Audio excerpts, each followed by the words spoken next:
G'day guys, this is Nick from Stridewise.com in Washington Heights, New York City. Stridewise is a website about casual stuff that lasts a long time, mostly boots, because that's a really good example of that.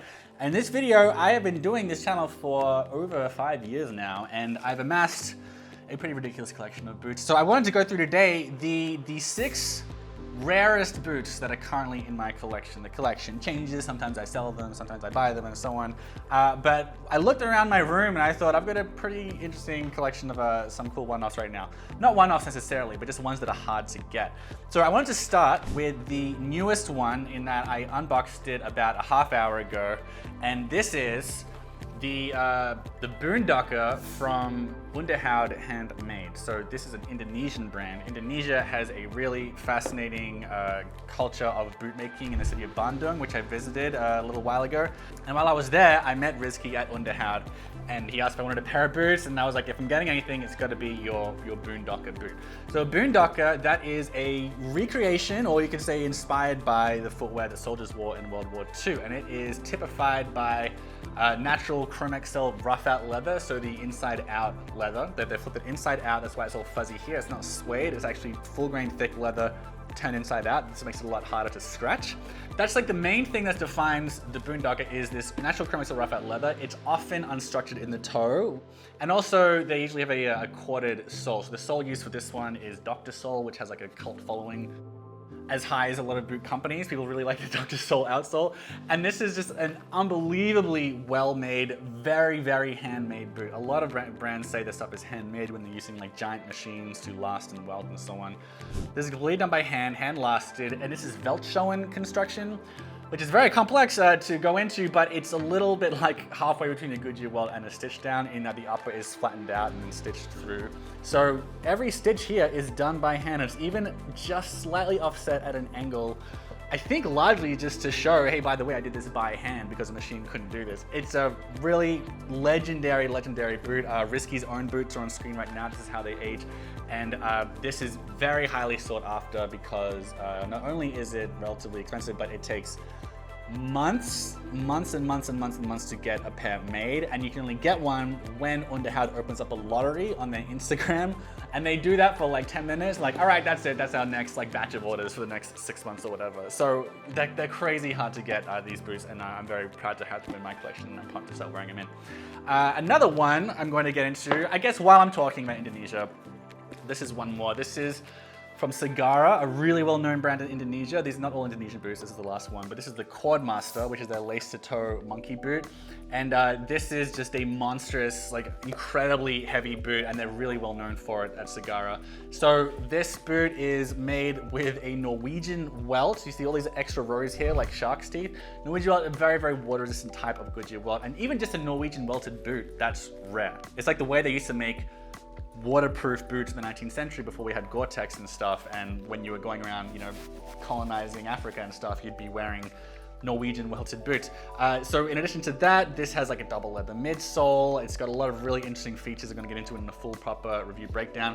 And this leather is very coveted by boot guys. Like I went to a bunch of places in Indonesia, and every boot brand had just reams and reams of this leather, which is what all American guys are always ordering when they get boots from Indonesia these days. This is Maryam's horsebutt. Maryam's a tanner in Italy, and this is a natural vegetable tanned horsebutt. You see this really cool honeycombing effect on the side, and this ages very quickly and darkens with wear. And there's just like so much going on with this boot that makes them like peak kind of Indonesian boot, like the kind of stuff that guys tend to get from Indonesia. You got the natural veg tan Maryam horsebutt, you got 2 leather midsoles, you got the Norwegian welted construction, you got the lace to toe look, all this kind of stuff.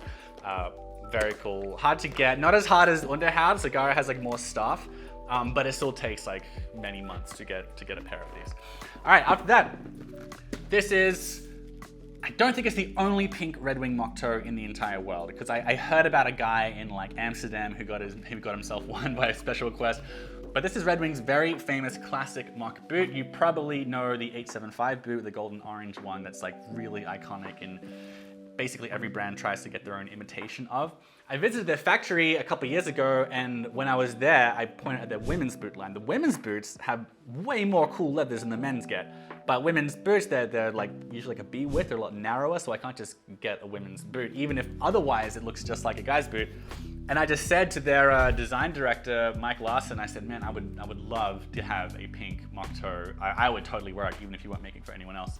And it was just an offhand comment, but then a couple months later, this arrived, specially made just for me, my pink Red Wing mock toe. I think it's really great. I did a whole video where I gush about how awesome it is, but I do still wear it. It's getting lighter here. I'm hoping it's not much less durable than the men's leather. I mean, I know it is. I understand it's softer and maybe a bit thinner to make it easier to break in, but I'm hoping it doesn't lose all the pink, but even if it does, I'll find a way to get it back over because it's so cool. Pink boots, way cooler than you think. So long as the rest of your outfit is very muted, like grays and blacks and like blue jeans, you can wear this and it looks really cool, really cool. Okay, another one I've got here while I'm talking about Red Wing, this is the Red Wing Merchant. And this was a very short-lived boot, and it is Red Wing's attempt at a boondocker. You see, even the sole looks like a little bit similar, like it's got this kind of flex throughout it. It's even got an unstructured toe, just like a lot of boondockers out there, including Onderhoud's seminal, iconic Boondocker. I made a video about this a few years ago, and back then I didn't know as much about boots as I do now. I'm always saying this. I'm better at this than I used to be, and I don't think I even used the word boondocker in that video.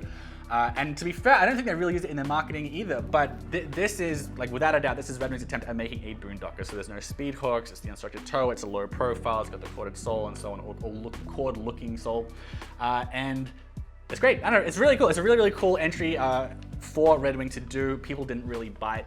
It was sort of part of this phase when Red Wing was doing like the Williston boot, and the Sheldon boot was another one, and there was the Merchant as well. And they were just sort of trying to crack that market of more city, urban friendly boots as people were just buying way more, I guess, Thursday boots and brands like that with like lower profile, more versatile, better suited for tapered jeans and so on, because Red Wing's boots are typically bulky and a little harder to wear with more modern wardrobes. To some people feel that way. So they were trying to crack that market. I guess it didn't work because they don't no longer sell the Wilson or the Sheldon or the Merchant anymore. But this is it, very iconic boot. This one here is an unbelievably unstructured toe. Look at this. So this is from Rancourt up in Maine. I visited their factory as well. I'm putting all these videos in the description below as well. So I visited their factory, and the reason this is especially rare is because this was the very last piece of kudu suede. So they don't make this anymore. It was hard to get, and people weren't that crazy about it, I think. But I think it's really cool having kudu suede. So for those who don't know, kudu is a type of antelope in East and Southeast Africa, maybe some other places in Africa. And it's pretty common in boots, even though, here I've got a kudu one here. Even though, because it's a wild animal, you get like scratches and scars on the leather a lot of the time, right? I think that's really cool. It adds like a lot of texture and like kind of makes a conversation piece of a boot type thing. And a lot of people, there's a lot of kudu boots out there. There were very, very few kudu suede boots out there. This is kudu suede. It's also great, maybe kind of gray boots. They're super underrated. There aren't enough of them out there. And Rancourt has one fewer kudu suede boots. They don't make this anymore. But it's also worth talking about Rancourt because in addition to how crazy, soft, and unstructured this Baxter boot is, it's just so funny. I could like just do this and it's like flat. This is traditional, genuine hand-sewn mock construction, which is complex, and I check out my visit to their factory to learn more about it, but it's basically like an upside down boot. Like boots like Red Wing, this is not genuine hand-sewn mock, it's just, it's stitched here, I think, and there are two pieces of leather here, but it's not the same as a traditional mock construction, which is basically like an upside down boot. Like instead of the boot going over and getting stitched here, you basically, it's like your foot is on the leather, and then the leather folds up over the top of your boot and gets stitched here. So it's one piece of leather going underneath it like that. And that just like means a lot for like for comfort and ease of break-in and that kind of stuff. And it's also just like more laborious and it's cool. It's got that extra handmade touch. But this Flint kudu suede, you're not getting ever again.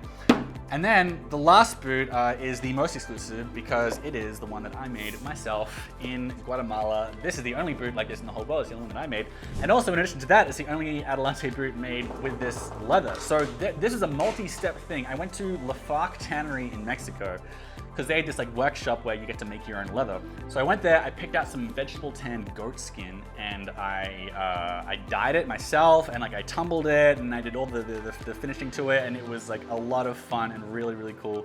Then I had my own leather, and my plan was just to find some factory in America to make it for me. But I met Mike at Adelante in Mexico, and he said, you should just come to our factory in Guatemala and turn your own leather into your own boots. So I have that here, and I gotta tell you, I'm not the most handy guy. I haven't made a lot of stuff with my hands, and so it took me a full week to make this one boot. Another guy was making the right boot alongside me. Took me a full week to do it, and I had to sew it, I cut it out, I hand welted it, the whole thing. And like there are a couple of like wonky stitches around it. There's like a couple of nails like jutting up from underneath it where I was hammering it through. There's a lot of like little mistakes like that Adelante said they would never let this boot leave their factory ever if it was like their own boot. But I of course just am madly in love with this boot that I made, and it's very special to me. So that's my most rare boot. That's my last one. I also had one more I was going to mention. This isn't the boot. This is from Oak Street. This is their Trench Oxford. They gave this to me. This is made with Maryam horsebutt, and they don't make it with this leather anymore. So that's a bit of a one-off as well. But it's not a boot, and it's also not that interesting because it's just horsebutt leather on a blaster they still sell. But still, that's a cool one too. So that's it. Those are my rarest boots right now. Let me know which ones you have. Like what like rare boots do you have that people would have a tremendously difficult time finding for themselves, because obviously that exclusivity makes you like your boots just a little bit more, even though it's totally fleeting and ephemeral and not actually that meaningful for how well a boot is made or anything. But still, I think every boot guy has like some really coveted boots that he is very proud knowing that no one else has them on their foot, or very few people have them on their feet. Let me know in the comments below. Otherwise, thanks for watching this far, and subscribe for more stuff on casual stuff that lasts a long time. That's Stridewise. Thanks for watching. I'll see you in the next one.